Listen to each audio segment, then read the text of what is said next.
Today we're looking at my first take on a Dark Magician deck for the Genesis format. This format looks really promising with the point system and all that fun stuff. Anyway, let's just get into the deck and we can talk about where my points have gone a bit later. So we're starting with 2 Dark Magician. I still think this is good going forward, though I could understand playing 3. Dark Magician Girl here is kind of the 3rd Dark Magician and mainly here to get some extra value on cards like Soul Servant and stuff that we'll get to a bit later. Maybe Magician Salvation as well. Without having links, I'm just going to point out we have a lot of awkward bodies on the field now, so we'll get to some ways you can get the bodies off the field. Like for example, Magician's Rod, very hard to get off the field now because we're so used to having link monsters. Artemis Link 1 or the Blue Eyes Link 1 just help you to get Rod and Magician Souls off your field, and now that's not a thing. So I'll show you some of those cards a bit later. Here's one of them, kind of. Timaeus the United Dragon. You can send another spellcaster or spell trap that mentions Dark Magician to summon it. Typically this card's very bad, and I normally talk a lot of smack about it. Still true. Card is still pretty average. There's no Dragoon in this format, by the way, because Dragoon costs 100 points, so that means we wouldn't be able to play any hand traps or disruptions, which I think is silly, but maybe I'll make a Dragoon build later just for all the homies who love Dragoon like me. So this card is not summoning Dragoon in this build, it's making Dragon Knight or some of your other fusions, so it's a little awkward, so I thought I'd just play one, but it does make use of the cards you just have lying around on the field. Because as I mentioned, Magician's Rod and Souls don't have like a link to go into. It's kind of awkward. Triple Apprentice Illusion. I thought the Shining Sark DMG might still be better, but until we get Dark Magician of Destruction, she might be the play for now. We're going to discard a card to summon her and then get a Dark Magician from deck to hand. Ideally, the best card to discard is DMG, but hey, who knows? The only other cards you really want to discard are like cards you have multiple copies of, or potentially Soul Servant, but typically you want to chain Soul Servant to circle and stuff. But worst case, discarding Soul Servant can be quite good. But yeah, best case, you're just discarding other bricks, but then it feels bad because you're just searching another brick. So another reason the Shining Sark DMG feels a lot better, because you had Shining Sark, which actually gets your deck going and getting cards and doing stuff. I'm very sorry about my voice. I have been a bit sick, but we're working through it, right? With Rod finally being able to be played at 3 because all the other engines are pretty much worth points, we can finally play 3 Rod and obviously recycle it every turn, hopefully. Getting it off the field's a bit tricky, which is why we've got the Spellbook of Knowledge here. Tribute a spell, send a spellcaster from hand or grave, and then Wonder Wand just equip to a spellcaster, gain 500. Send both it and the equip to the grave, draw 2. So 2 Pot of Greeds without it being Pot of Greed, right? Because we could have played Pot of Greed, but it's 30 points. We don't really want to pay that much. But you could play 3 Pot of Greed if you wanted, and then just a couple of weak hand traps. I thought about that too, because Pot of Greed has good synergy with the Soul Servant, but I thought Knowledge and Wonder Wand kind of works as well. Imagine if you open Magician's Rod and Knowledge or Wonder Wand, you can go and search Soul Servant, and then you can just activate the Wand or Knowledge, sending the Rod, and then you can chain the Soul Servant to manipulate that draw. That seems pretty cool to me. Let me know what you think down in the comments. It's a bit of an old tech, but we're bringing it back for an old format, right? Magician Soul's going to be interesting in this format. We will have some spells and traps we can send for draws. Nothing crazy. Salvation's a pretty typical one after it's set. Eternal Soul, that's always a good one to send for a free draw if you're not going to use Salvation for like a Timaeus summon. Typically, it'll just send double up, so Circle. We've got 3 Circle in here. I know, wow, the LOZA profile with 3 Circle. Time for everyone to get the pitchforks. So typically it will send your excess copies of stuff. So like Secrets, you can get rid of a copy of Secrets. You can get rid of a Circle for some draws. I think that's fine. The long story short, Magician Souls has the important job of being like a monster reborn and a foolish burial in this deck.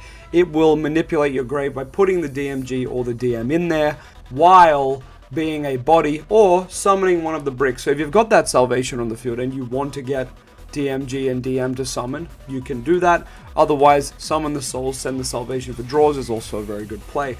Illusion of Chaos at 3 here. Main reason is Preparation of Rites costs 5 in this format.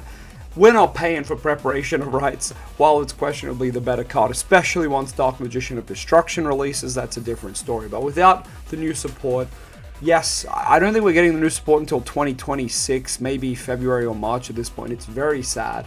I don't think I'll have it for Sydney YCS, so I'm crying. But long story short, this card's here at 3, so you don't have to play prep or anything else. You could argue you could just play 2, but the fact that you're going to be able to use this card, your opponent could ash it, and next turn you're just going to be able to use it again because you just reveal it in hand to search. I think in a slower format, Illusion of Chaos is going to be sensational, right? You could even ritual summon it in a slow format such as this because you have 2 secrets, which we'll get to a bit later. But another interesting thing about Illusion of Chaos on the field is it does need to tag into Dark Magician to get the negate, and DD Crow's a 0 cost card in this format. There's no Bestials, so that's good. Bestials all cost a lot, so if your opponent's playing Bestials, they're not playing other hand traps, so like if you do get Bestial, that sucks, but you know your opponent's deck a bit more. If you get DD Crow, that card costs 0, so it'll feel really bad. And DD Crow is still going to be the bane of this deck, because you're going to go Eternal Soul, try to summon DM, DD Crow, you're crying, right? So I'll give you my way of playing around stuff like DD Crow and the graveyard banishing annoying cards. You want to have Eternal Soul already face up on the field, which I know you can't do turn 1. I don't know why we can't. Blue Eyes can, we can't. It's rough. But basically, get Eternal Soul established, and then you go Magician Soul, send a DM to summon the DM. Your opponent will DD Crow the DM. You can chain the Eternal Soul then, trying to summon the DM back. So, nice way to play around your opponent, trying to get rid of your guys. Very cool. Called By, of course, could be in this format too. It does cost 10, I think, so look out for that. Called By, and yeah, DD Crow are going to be the bane of our existence here when we're trying to loop Dark Magician. But anyway, Illusion of Chaos helps facilitate this deck because there's so many. You could make an argument for 3 Dark Magician as well because of the freeness of DD Crow as well. So definitely drop that in the comments if you agree. Spellbook of Knowledge and Wonder-One, we kind of talked about it already. You're going to be summoning Souls, you're going to be summoning Rod, and there's no Link to go into anymore. There's no SPIP, there's no Anaconda. Like, what are we doing with these cards on the field, man? I don't know. Even Apprentice, like, she does have a pretty good effect, but like, once your opponent reads it, they're gonna know. So I think the best use of these cards is some Pot of Greed fodder, basically. Yes, you lose the card to draw the 2, but in this format, like, what's Rod and Souls doing on the field? Like, they're not going into like Link Kariba or Relinquished Anima or Artemis. They're just sitting there doing nothing. So I think it's gonna be really good, especially for Rod. Most of you who play DM will know. Rod has the great effect in Grave where if you use a spell trap on the opponent's turn, tribute a spellcaster, add it back. So typically you're going to want Rod and Souls in your opening hand. Rod goes and gets a card, Souls sits on the field, sends some stuff for draws maybe. Probably ideally like sending a Soul Servant or a Salvation. And then from there you're going to want to have Wonder-One or Spellbook if you are cracked. Send the Rod for draws, and then on the opponent's turn, when you trigger Rod Engrave by flipping up a spell trap, you contribute the Souls that's just laying around or the DM that's laying around, right? So that's kind of the idea here.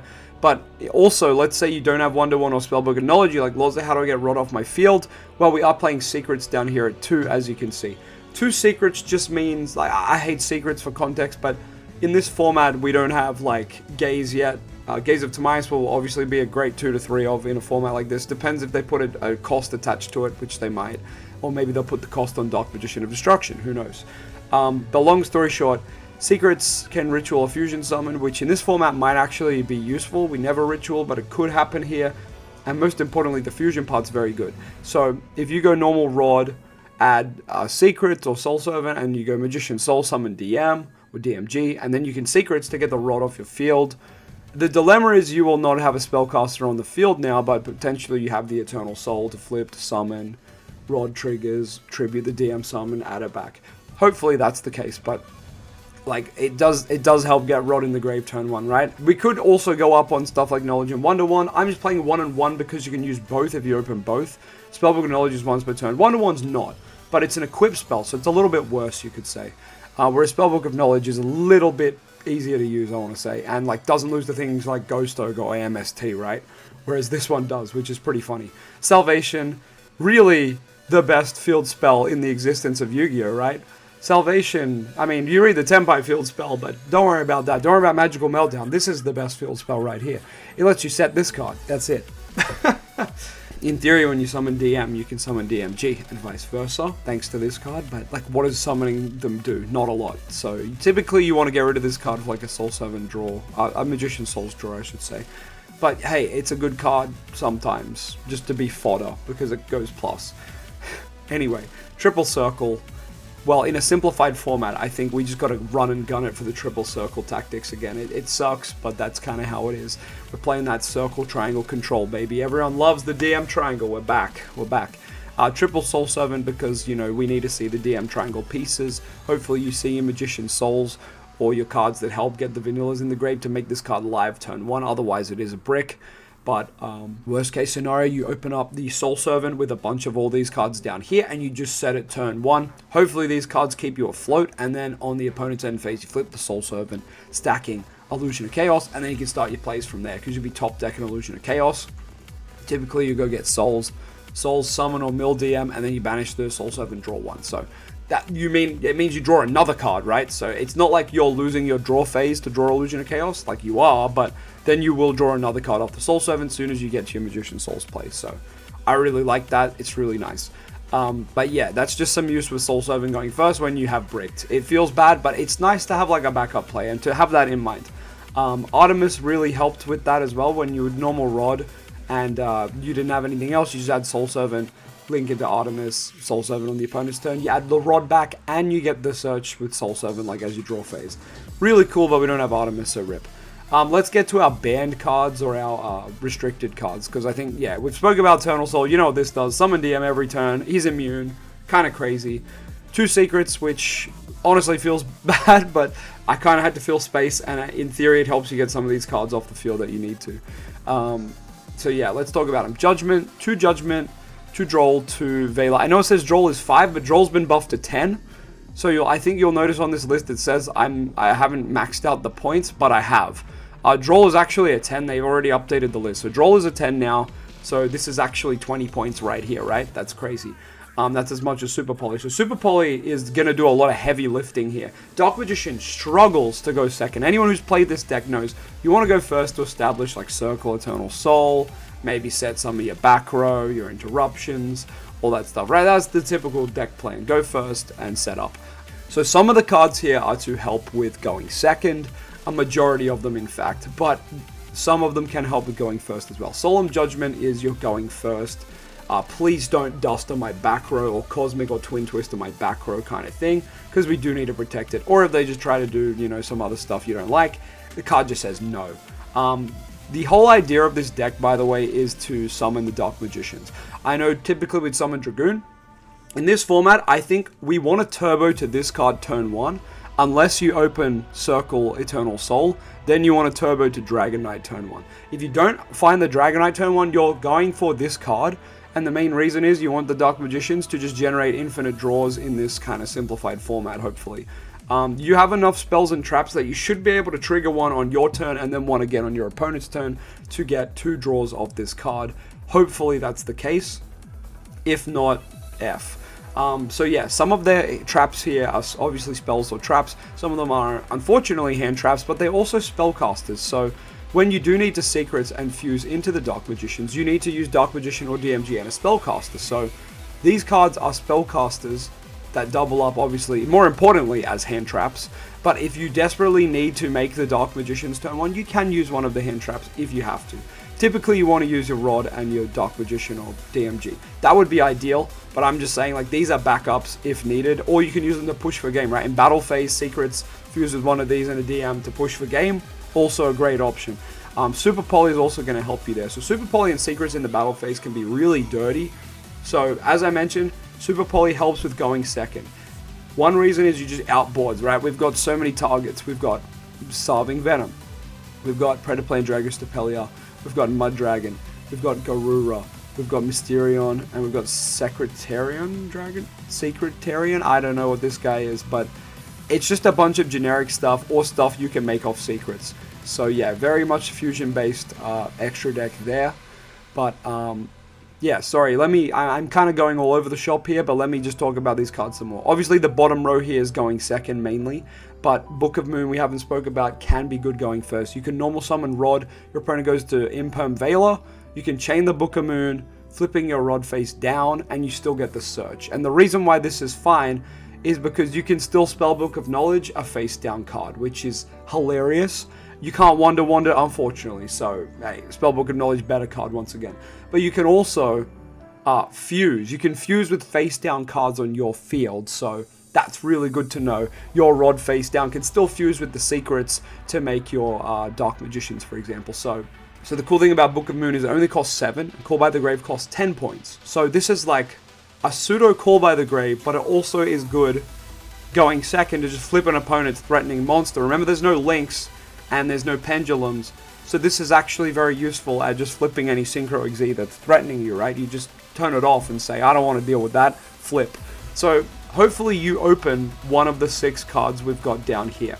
Ideally going second, you want to see 1 Super Poly, like 1 Book of Moon. That would be really nice.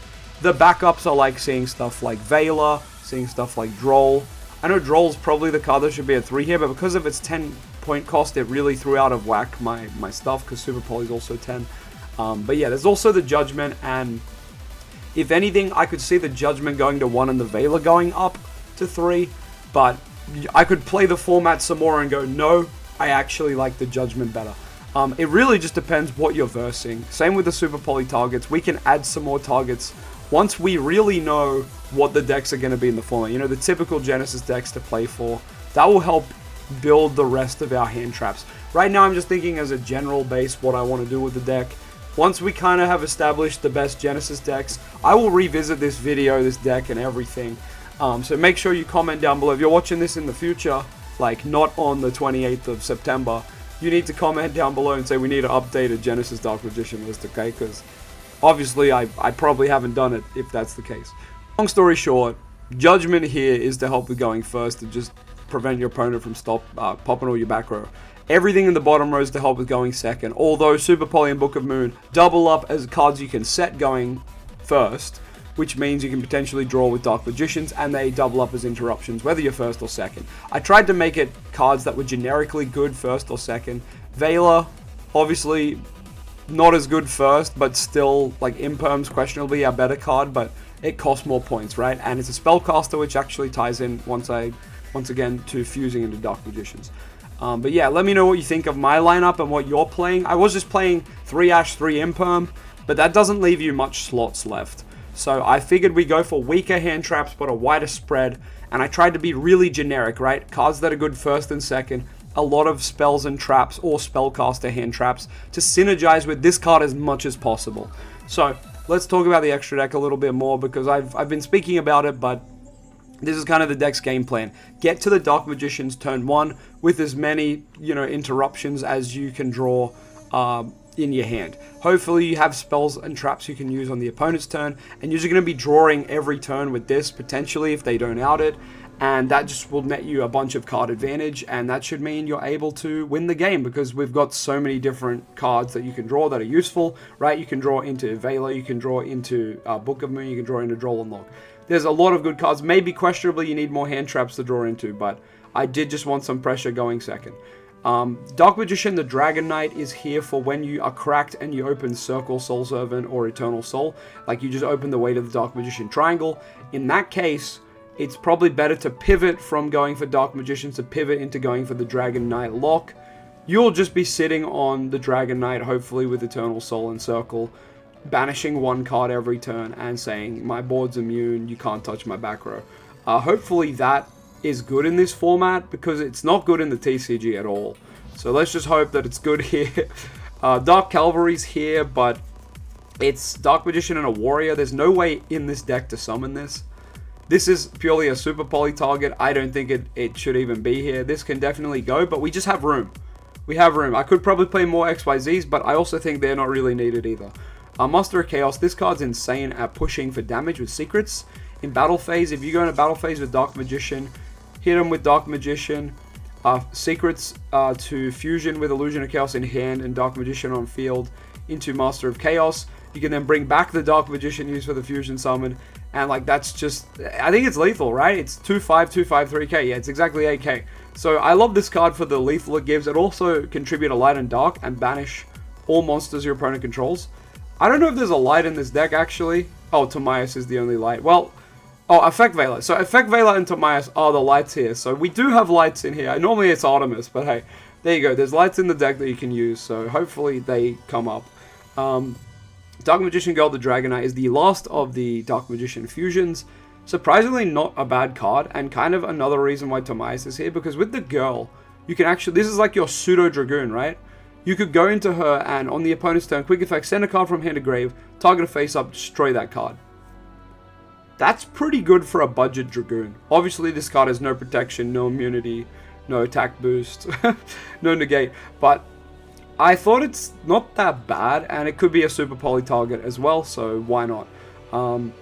These are the real super poly targets. When I say real, it's because if you are using these cards as super poly targets, it means you're using a Dark Magician or Dark Magician Girl on your field as one of the pieces, and that's typically not what you want to do. Sometimes you have to do it, sometimes it's a good play. Typically you want to use 2 of your opponent's monsters, so we've just got the classics. A lot of stuff that's good. You can also secrets into this one because it's 2 dark monsters on the field. I don't know if that's ever relevant, but you can.